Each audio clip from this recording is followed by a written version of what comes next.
Well, the second Rajah, Sir Charles Brooke, was my great-great-grandfather, and he was James Brooke's nephew. So James Brooke would be my great-great-granduncle. Yes, the history of Sarawak's always been enormously important to my family.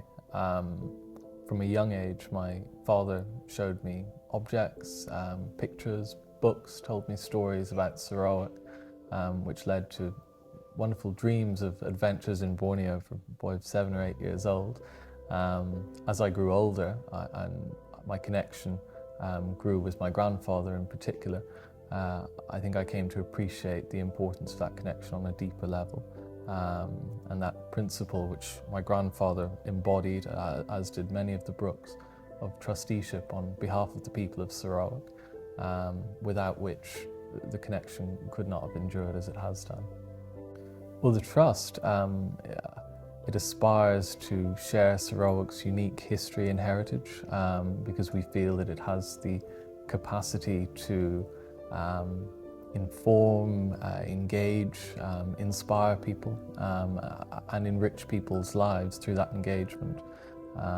We believe that Sarawak has a lot to teach the wider world, not only in terms of its quirky history of White Rajahs in Borneo, but also its legacy of relative harmony between people of very different ethnicities and religious beliefs, and we feel that's something that should be appreciated.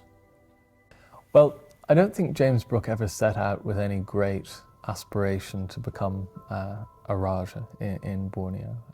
He set out on a voyage of scientific discovery and exploration, charting what were unknown waters in some sense to people in Britain. And it was certainly partly by chance that he arrived in Sarawak in the midst of a local rebellion against the Sultan of Brunei, the rule of the Sultan of Brunei. He was asked to intervene by the Sultan's representative, Raja Muda Hashim, which he refused at first to do, to intervene in local politics, but on his second trip came back and he visited the Raja Muda and was implored to get involved and was offered the governorship of the province of Sarawak, which was around the area of what is now modern Kuching. So he intervened. He brought a very swift end to this, what was really quite a small uprising, and in return was rewarded with the governorship of Sarawak. What he did then, which was quite radical in those days, was he intervened to spare the lives of the Datus who were leading the local rebellion, and they became the backbone of his administration once he eventually declared full independence from Brunei. So there were two stages. It was the original sort of taking over the governorship, where he was a vassal of the Sultan of Brunei, and then following later events with the assassination of the Raja Muda Hashim and his family by the Sultan in Brunei, James declared independence, and that was the beginning of the independent state of Sarawak, which grew and grew over the next number of years. Well, indeed. I mean, it wasn't just under James's time. The great expansions actually took place under his successor, Charles Brooke's time. What James took on initially was an area, what I think is about the size of modern Singapore.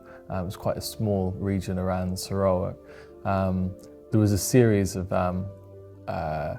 annexations by James. There were petitions by neighbouring tribes who weren't happy with the rule of Brunei. It probably appealed to them the relatively stable administration of the forming sort of Brooke state. So it was through petitions from local neighbouring tribes and through annexations of what was nominally the Sultan's territory, and then through some purchases from the Sultan also, certainly through the reign of Charles Brooke. Quite a tumultuous relationship, really, the Brookes and Great Britain. At first, James was very much a part of the British ideal of the Victorian hero going out and spreading British values and Christianity, but he had a break with Britain in the sort of mid-1850s, where it would no longer support him, really. There was a change of politics back here in Britain, and he was very much on his own. So when the Boer Rebellion took place in 1857 and Kuching fell, that was quite a pivotal moment where Sarawak survived with the support of the local Iban mostly, but also the Kuching Chinese, Kuching Malays. And that, I think, showed to James that Sarawak could survive without Britain. It didn't need Britain. So there was a sort of ill-defined relationship between James Brooke as a British subject, but also the independent ruler of a sovereign state that was quite independent from Great Britain. And it was only finally clarified in 1888, actually, when Charles Brooke, James's successor, signed a treaty of protection with Great Britain, which fully guaranteed Britain's recognition of Sarawak as a completely independent sovereign state. It took a long time. They were about the last country to actually acknowledge it. Well, James Brooke was very idealistic. He wanted to eradicate slavery, piracy, headhunting. So those were his initial aims. Stamp out piracy and make the coast safe. Gradually stamp out slavery, which was very much part of custom there, and headhunting, of course, was the sort of the long aim. But what James did, I mean, recognizing that it wasn't a state when James arrived, it wasn't a functioning state. So he poured his entire fortune into trying to get the mechanics of government up and running to stimulate the economy.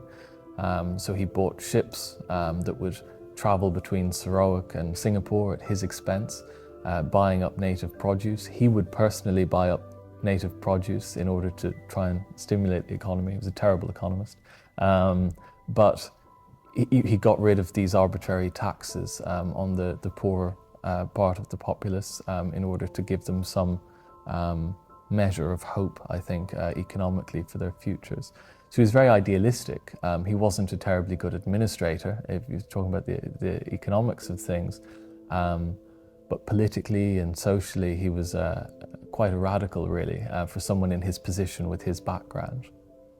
Is there anywhere else in the world that something like this ever happened besides Sarawak? No, there's nothing like Sarawak. I mean, you hear of these Alexander Hare type characters who set up with different motives and last for a couple of years, and it's usually someone setting up with the aim of exploiting the country for their own enrichment and bringing that back to Britain. Now, James Brooke, from quite an early stage, didn't have much intention of ever returning to Britain. So he was setting up his life. This was his legacy, and it wasn't about making money. And for that reason, he was dependent on and engaged with the local population in a way that somebody seeking personal enrichment could not be, because they would always have that in mind. So nothing like the Brookes, and certainly nothing that was so long-lived. I think we have a very strong relationship both with the Sarawak population and with the state government. I feel very welcome. We get quite a warm reception when we do visit Sarawak. There's still, I think, an attributed legacy of relative harmony in what was a quite hostile part of the world at one time. That whether you attribute that to the Brookes themselves, certainly to attribute that to the unique form of personal government which they helped to foster, and which the local population were willing to embrace. So I think that legacy has been passed down through people's feelings. So we get a warm reception from people in Sarawak, and the state government have been very supportive in recent times of appreciating, preserving and promoting that legacy.